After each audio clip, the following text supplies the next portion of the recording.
Bonsoir à toutes et à tous et merci encore d'être avec nous.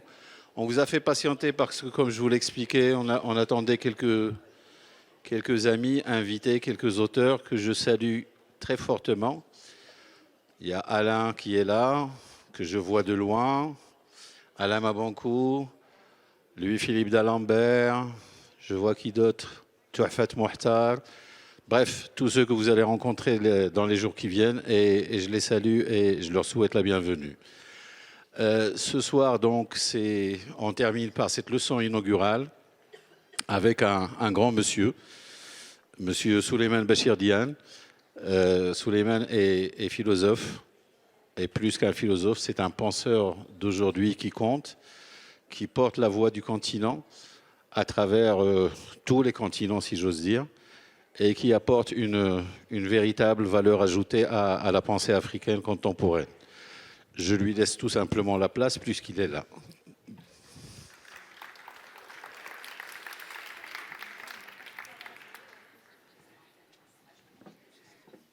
Hop, ah oui, ça marche. Il y a moins d'une semaine, vendredi dernier, s'éteignait chez lui à Cotonou le philosophe paulin Jidénou Huntonji.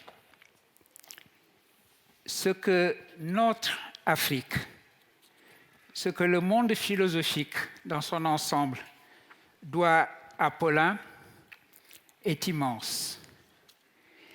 Il est l'auteur d'une œuvre qui aura tout simplement établi ce que signifie la présence africaine en philosophie. Voilà pourquoi je me devais de dire un mot pour m'incliner devant la mémoire d'un grand frère, d'un mentor, qui a pris aujourd'hui place parmi les grands morts que nous maintenons vivants sur notre continent. Et quelle meilleure circonstance pour le faire que ce lieu qui est rendez-vous de la création et à l'occasion d'une leçon inaugurale, un intitulé qui m'honore grandement, en même temps qu'il m'intimide au plus haut point.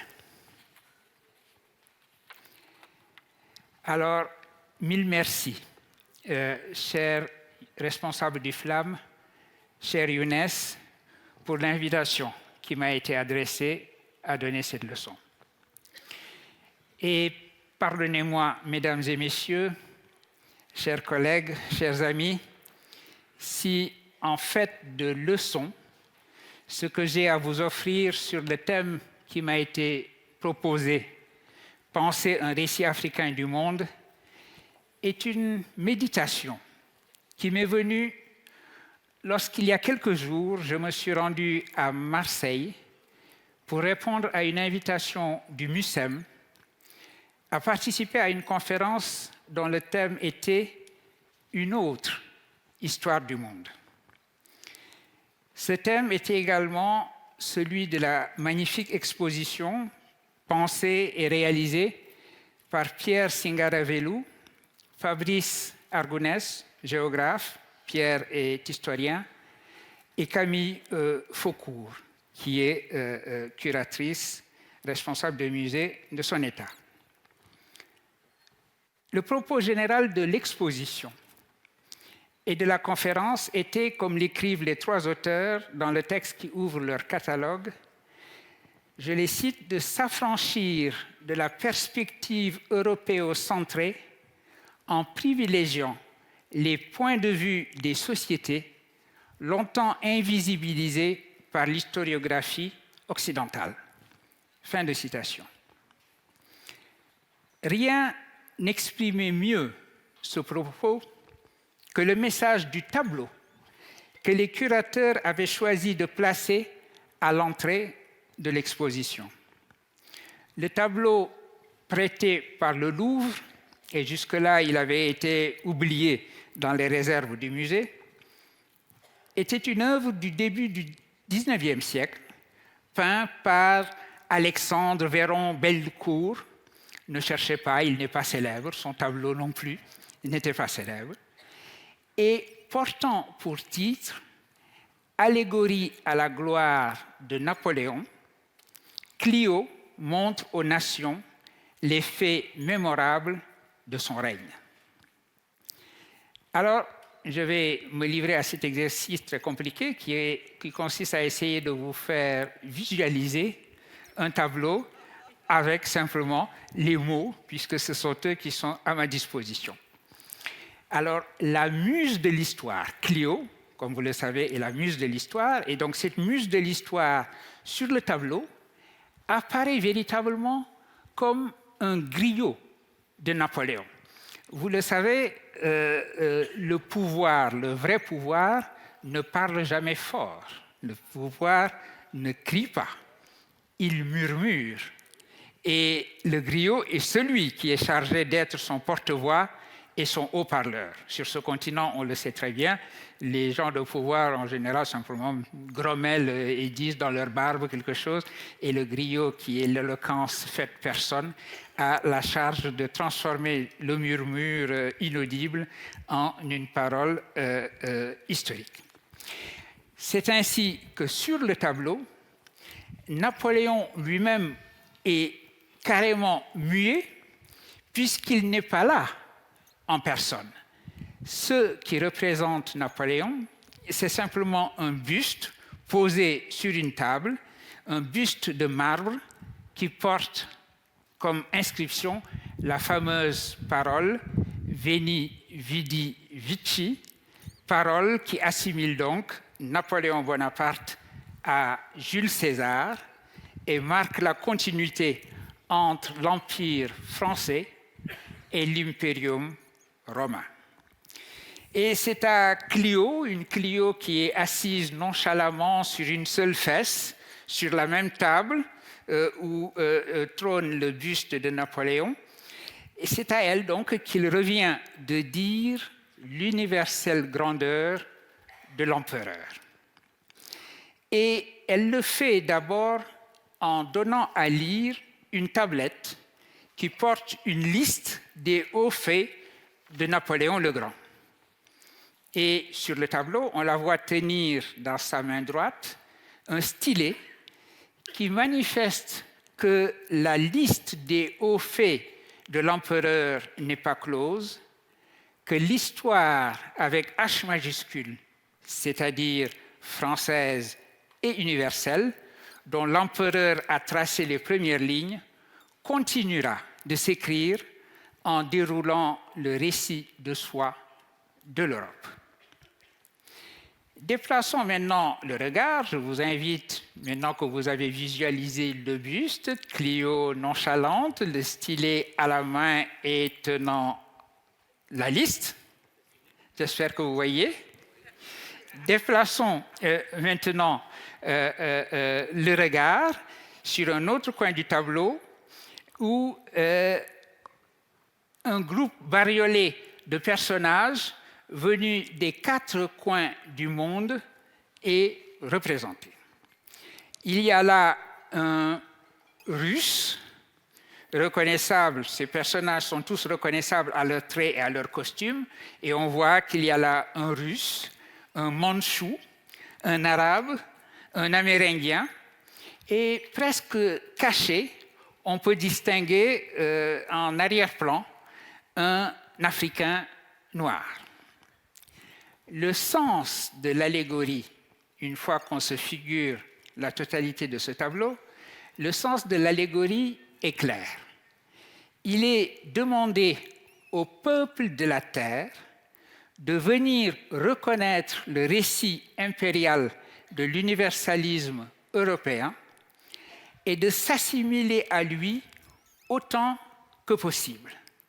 S'assimiler, c'est-à-dire devenir un personnage du roman qui est ainsi raconté par Clio, porte-parole de l'empereur.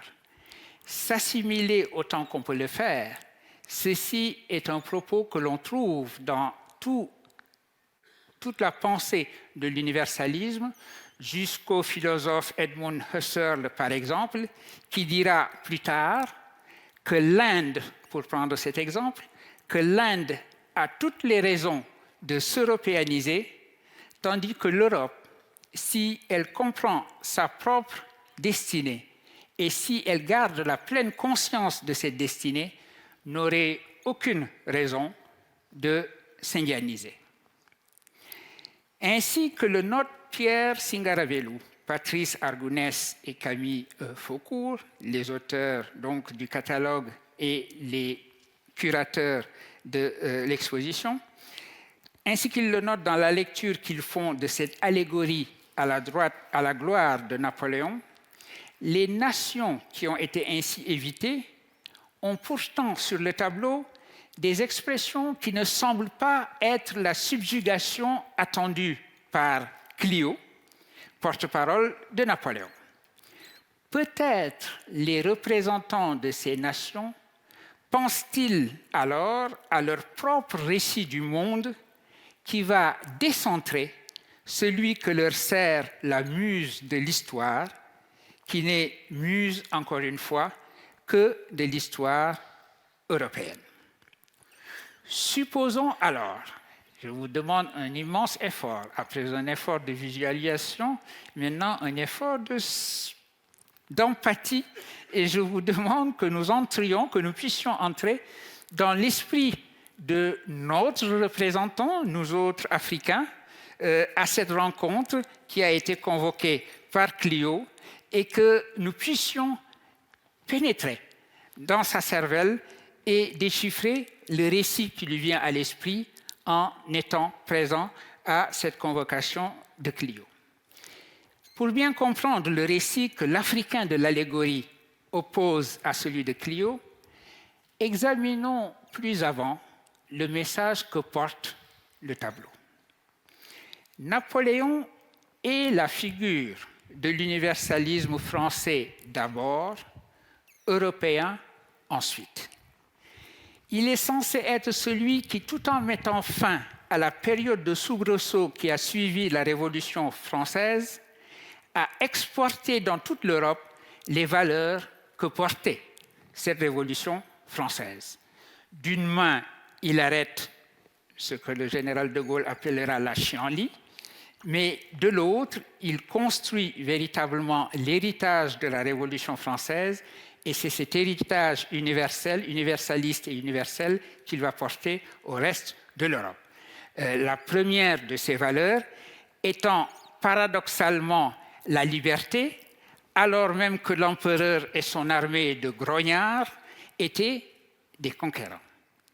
La légende fait de Bonaparte celui qui, en effet, a libéré les peuples d'Europe du despotisme, et c'est ainsi que Jean Ferrat chante, je le cite, je vous l'aurais chanté si j'avais la voix de Seynabou, mais je n'ai que la mienne et quelque peu enrouée. Cette ère de liberté au-delà des frontières, aux peuples étrangers qui donnaient le vertige, elle répond toujours du nom de Robespierre. Vous vous souvenez de ces paroles de Ma France de Jean Ferrat, et je vous avouerai, je ferai la confession, que la France que chante Jean Ferrat, c'est aussi la mienne, c'est celle que j'aime. Eh bien, si il y a ce message qui est porté par le tableau, notre représentant, l'Africain du deuxième plan, qui est en train de construire son récit, doit penser à cet universalisme-là qu'il a sous les yeux, puisque Clio lui donne la liste des hauts faits de Napoléon. Et Napoléon le fait penser immédiatement à un philosophe, cette fois, un philosophe de cet universalisme, qui est le philosophe allemand Hegel. Parce que c'est Hegel, lui aussi, qui a vu en Napoléon, comme Clio, l'histoire universelle incarnée. Et vous le savez, il a parlé de l'empereur en une image célèbre comme de l'esprit du monde monté sur son cheval. Il y a cette phrase célèbre de Hegel qui dit qu'il a vu passer, c'était à Iéna, quand l'empereur est entré avec son armée de grognards, qu'il était lui-même penché à sa fenêtre et qu'il a vu passer sous ses yeux l'esprit du monde monter sur son cheval. Eh bien, parlons justement de Hegel.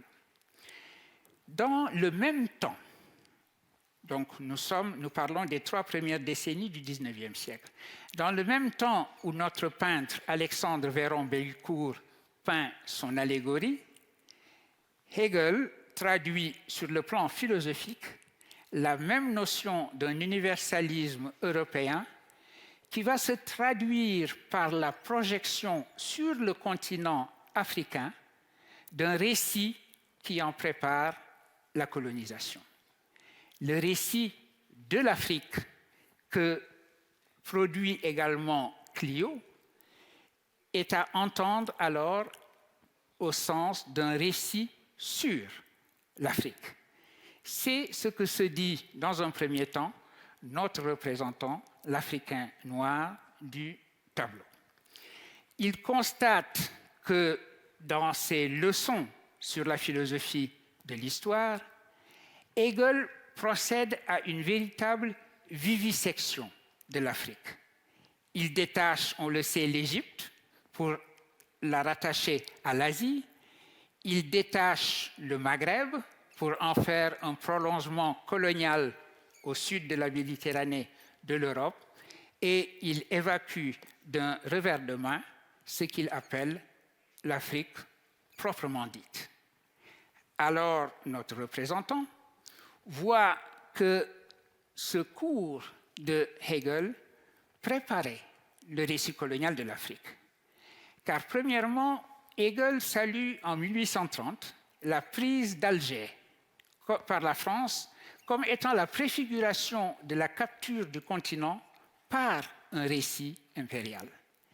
Et deuxièmement, il établit, et c'est le plus important, et c'est à cela, ce point que je voulais en arriver, il établit ce que doit être le récit sur l'Afrique, ce que doit être donc le savoir de l'Afrique par l'Europe.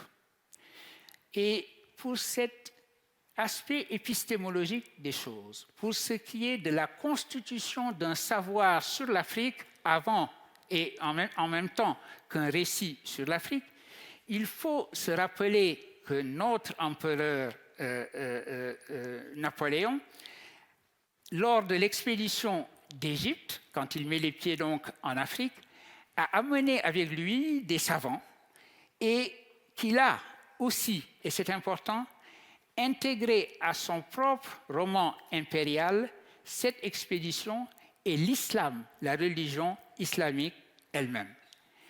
Ainsi que le raconte l'excellent livre du philosophe Mohamed Amer Méziane, Des empires sous la terre, histoire écologique et raciale de la sécularisation, Napoléon se présente comme l'empereur d'une France musulmane avant que cette notion devienne une notion utilisée pendant la période proprement coloniale.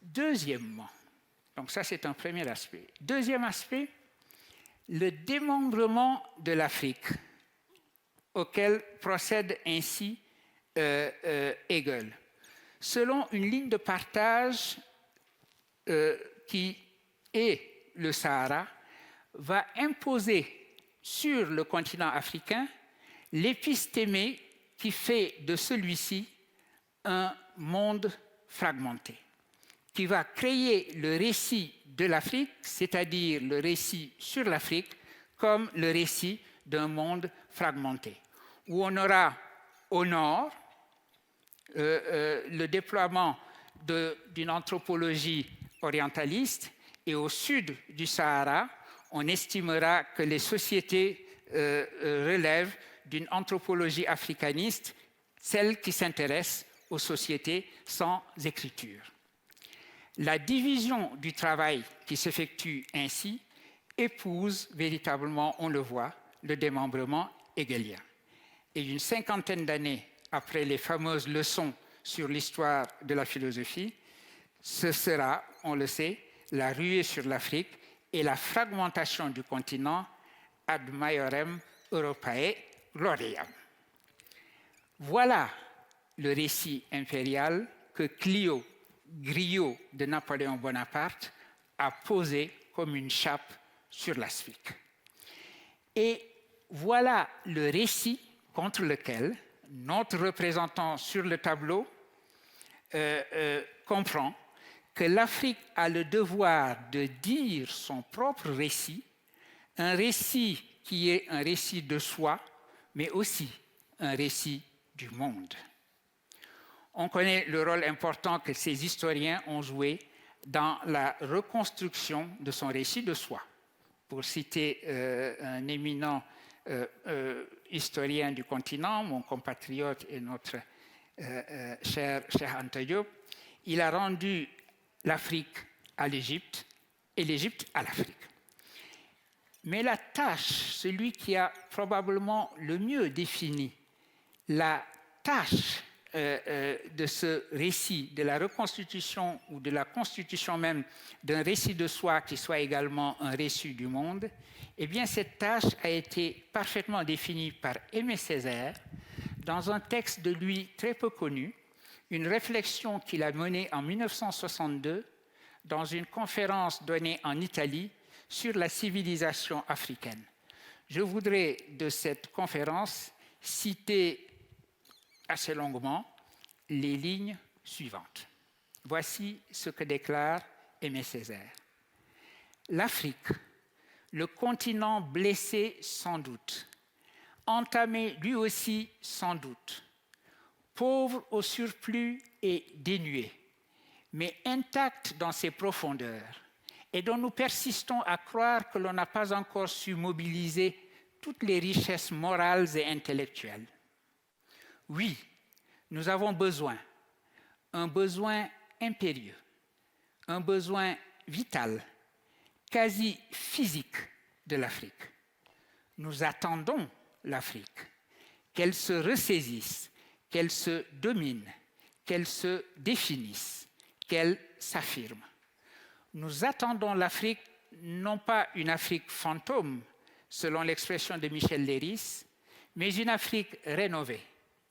L'Afrique essentielle, sûre que nous sommes qu'elle n'est pas seulement quémandeuse de crédit et mendiante de leçons, mais aussi porteuse de missions et à sa manière déifère. Ce n'aurait pas été une citation d'Aimé Césaire s'il n'y avait pas eu un mot inventé par lui, un néologisme magnifique, comme le néologisme d'une Afrique déifère. Alors l'Afrique qui se ressaisit, qui se définit et s'affirme, d'une part, c'est l'Afrique qui se remembre. Et de l'autre, l'Afrique dont Césaire dit qu'elle porte une mission, l'Afrique déifère donc, qui porte la divinité elle-même, comme Lucifer porte la lumière, c'est l'Afrique qui invite le monde à un humanisme pour notre temps. Et parlant d'humanisme pour notre temps, qui est le récit africain du monde, je voudrais citer ici Alioune Diop, le fondateur d'une revue qui porte bien son nom et d'une maison d'édition qui porte le nom de cette revue, que vous connaissez, c'est bien entendu Présence africaine. Deux mots qui sont très importants lorsque l'on parle d'un récit africain du monde. Cette simple expression, présence africaine, est l'expression probablement la plus heureuse qui ait signifié au monde après-guerre ce qu'il fallait entendre par un récit africain de soi. L'histoire n'est peut-être pas toujours connue, il est bon qu'on la connaisse. Présence africaine aurait dû s'appeler Découverte. La revue avait d'abord retenu comme étant son nom Découverte au pluriel. Il paraît même, Verdurin, qui est le biographe d'Alioune Diop, raconte cette histoire, que des posters avaient été déjà tirés portant le nom Découverte et que c'est au dernier moment, à la dernière réunion autour de Découverte, que le philosophe Jean-Paul Sartre a dit « Mais pourquoi s'embarrasser d'un mot comme Découverte dont on nous demandera ce qu'il signifie. Après tout, la question aujourd'hui qui se pose, c'est la question de la présence africaine dans le monde. Appelons cette revue Présence africaine. Eh bien, c'est cela qui m'est revenu à l'esprit lorsque mon ami Younes m'a demandé de parler de penser le récit africain du monde, parce que le récit africain du monde tient en ces deux mots, présence africaine. Voici donc la citation que je vous annonçais, et cette longue digression sur Alioune Diop. La citation est la suivante. « Notre volonté est de donner rendez-vous à l'Europe, au pays de l'universel. » Et c'est cela, au fond, si on y réfléchit, la signification d'une pensée du monde depuis une perspective africaine. On a dit, on le dit encore, que le décolonial est la pensée contre l'universel. Je crois que c'est se tromper sur la signification du décolonial et la signification de la décolonisation. C'est là une erreur. La décolonisation ne sera réelle que si elle est la mise en chantier d'un universel pour notre temps. Et il me semble, quant à moi, que c'est le message que doit porter l'Afrique. Une Afrique remembrée. Donc, remembrement, c'est un mot que je n'ai pas arrêté d'utiliser, qui est un mot plutôt rare. Eh bien, je voudrais m'expliquer de mon choix de ce mot en citant l'écrivain kényan Ngugi wa Thiong'o.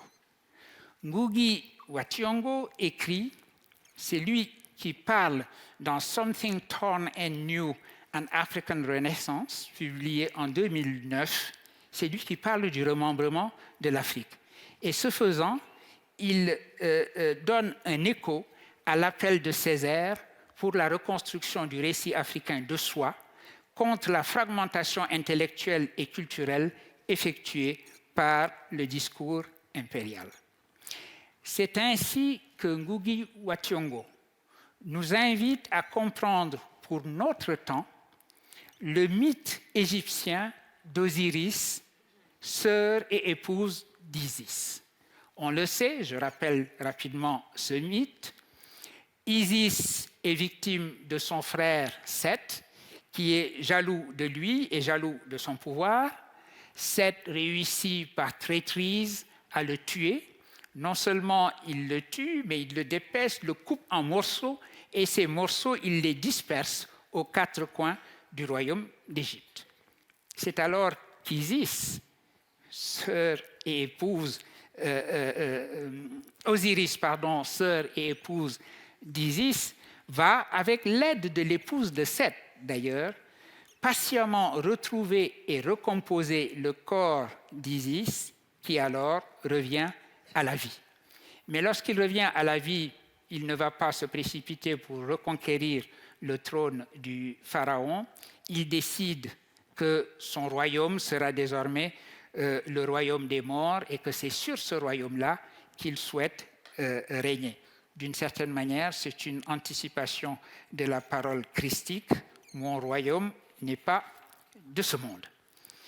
Eh bien, cette construction est importante. Cette construction effectuée par Ngugi wa Thiong'o à partir de ce mythe égyptien est ce qui donne toute sa signification à la notion qu'il utilise de Remembering Africa comme un programme. Remembering en anglais est un intraduisible. C'est ce que mon amie Barbara Cassin appelle un intraduisible. Car il y faut deux mots en français si on veut traduire Remembering Africa. Il faut le mot de remembrement.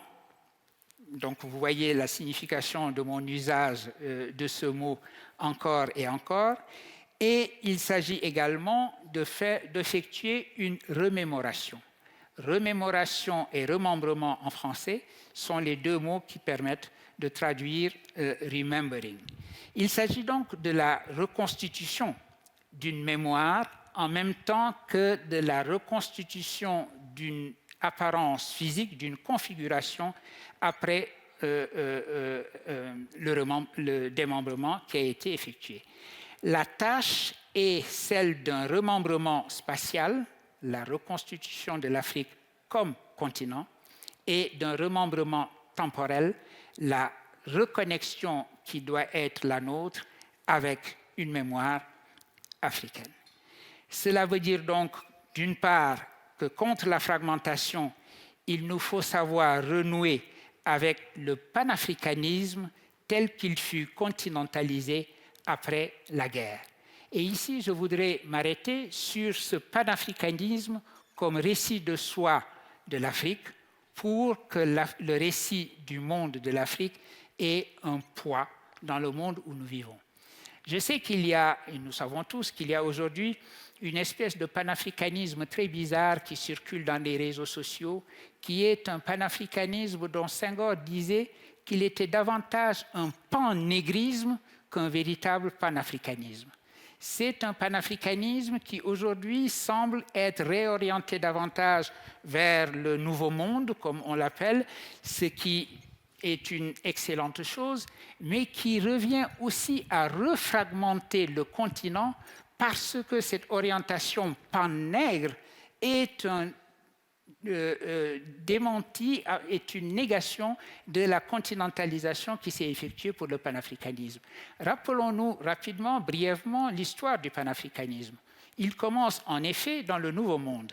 Il était probablement naturel que l'idée d'une Afrique une vint de ceux qui avaient été eux-mêmes arrachés au continent africain et qui par conséquent ne voyaient pas des pays ou des régions, mais la masse continentale qu'était le continent africain. Eh bien, ce panafricanisme-là a eu une fonction décolonisatrice importante.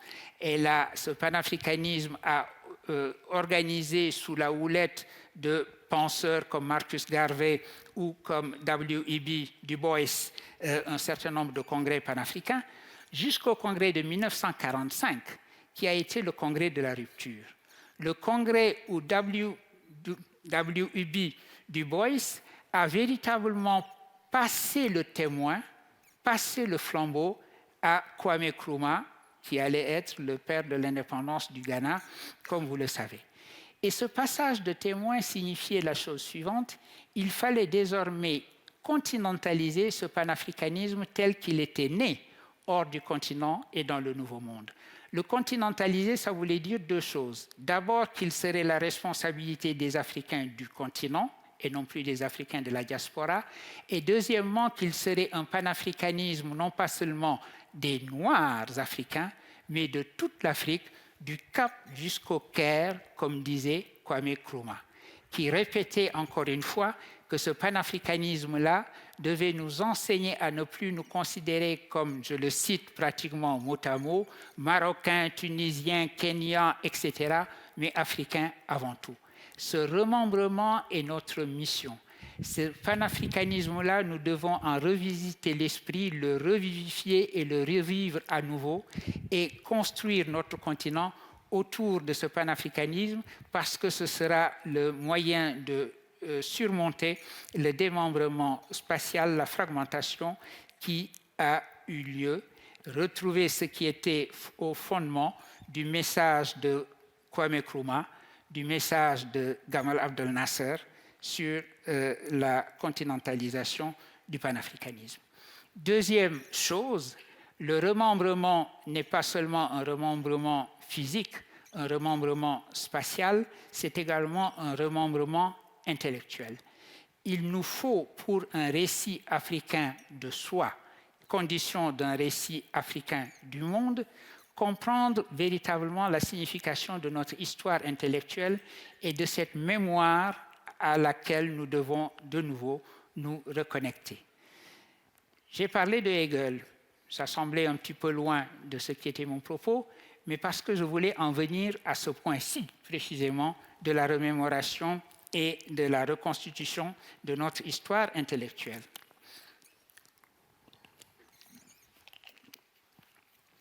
Contre la fragmentation qu'il effectue, qui fera que le nord africain va relever de l'orientalisme et le sud du Sahara va relever d'une ethnologie des sociétés sans écriture, il nous faut prendre toute la mesure du fait que le Sahara n'a jamais été un mur entre deux mondes.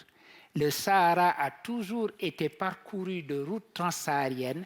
Le Sahara a toujours été un point de contact et une région par laquelle passaient toutes sortes de biens, toutes sortes de personnes, serviles ou libres, et surtout passaient des idées, passaient des humains qui allaient d'un coin du monde islamique à un autre coin du monde islamique.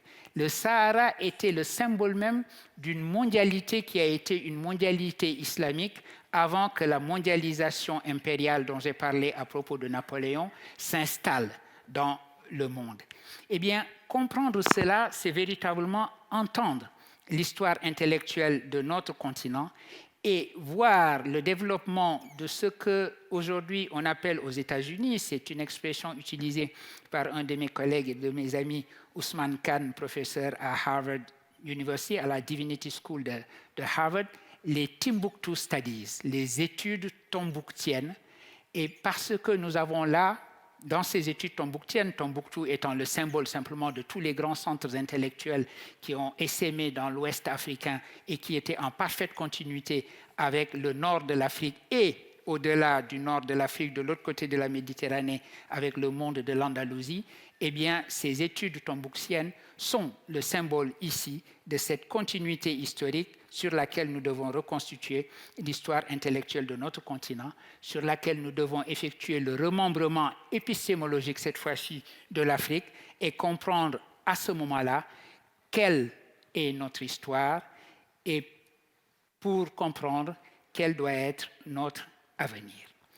Je finis ce propos sur l'expression, sur le néologisme d'Aimé Césaire d'une Afrique déifère. Afrique porteur d'un message pour le monde, Afrique porteuse d'un récit pour le monde. Quel peut-il être ce récit? Je crois, je propose qu'il s'agisse du récit d'une humanisation continue du monde. On le dit, on le répète à l'envi, l'Afrique est berceau de l'humanité. Et on sait que récemment, des découvertes archéologiques ont montré que cette terre marocaine où nous nous trouvons est la terre où on a trouvé le plus vieux Homo sapiens, par exemple. Mais cela ne suffit pas, parce qu'après tout, on pourrait dire, oui, l'Afrique a été berceau de l'humanité, ensuite l'humanité est sortie d'Afrique et à sa sortie d'Afrique est allée inventer des civilisations ailleurs. Ce schéma-là n'est pas le schéma d'un récit du monde depuis la perspective africaine. Ce n'est pas simplement que ce continent est berceau de l'humanité, il est également matrice d'une humanisation continue du monde. Et c'est cela, le récit, me semble-t-il, du monde par l'Afrique, et c'est cela que Aimé Césaire entend par une Afrique déifère.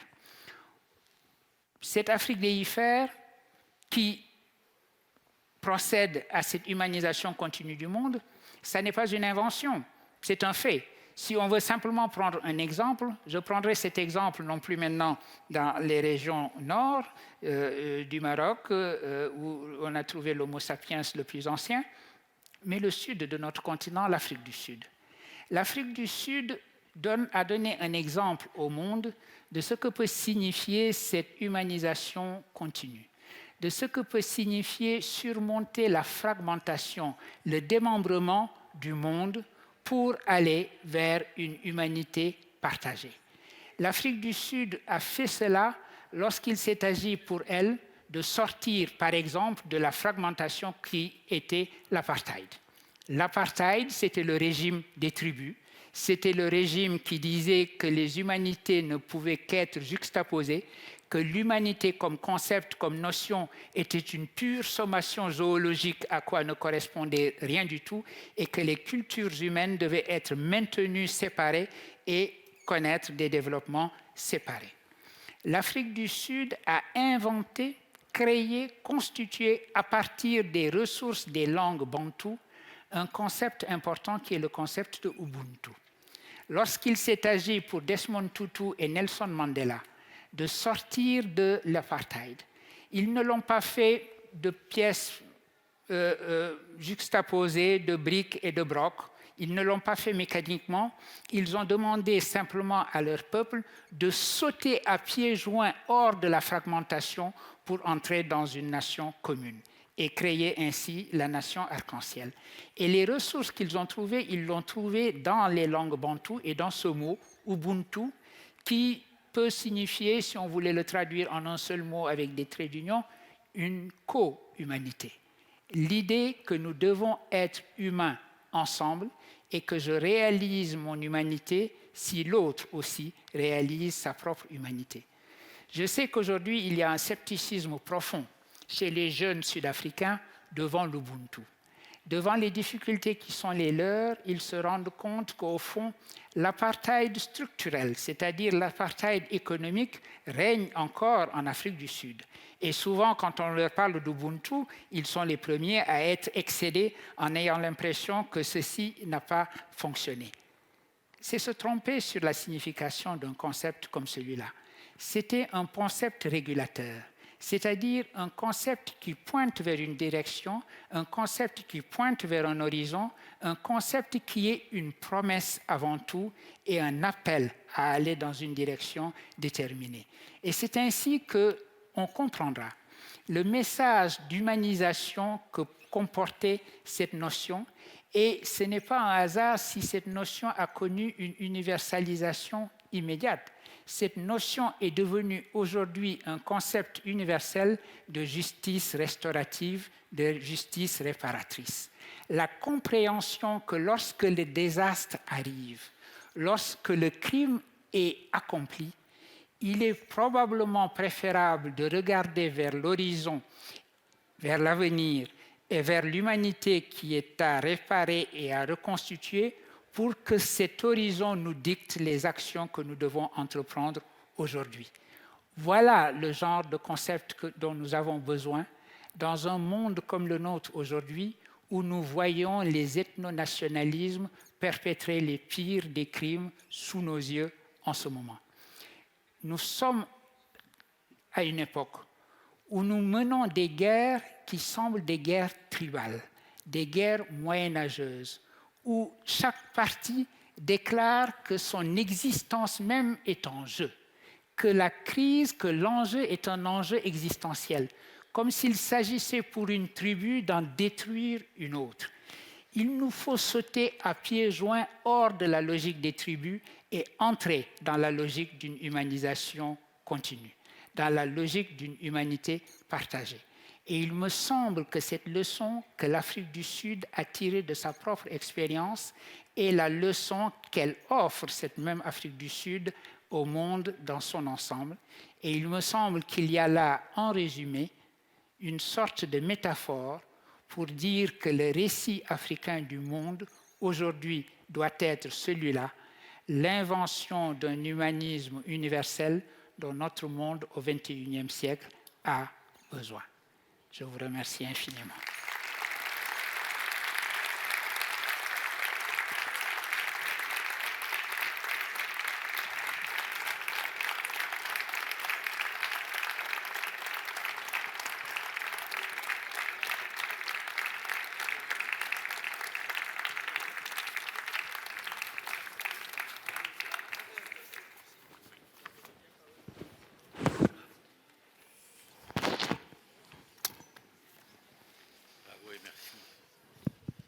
Merci infiniment. Merci beaucoup, Souleymane, de nous avoir ouvert les yeux sur beaucoup de réalités et sur ce récit tant attendu, ce récit africain du monde, avec des références qui sont les références du continent et en perspective, effectivement, de la création d'une universalité vraiment universelle.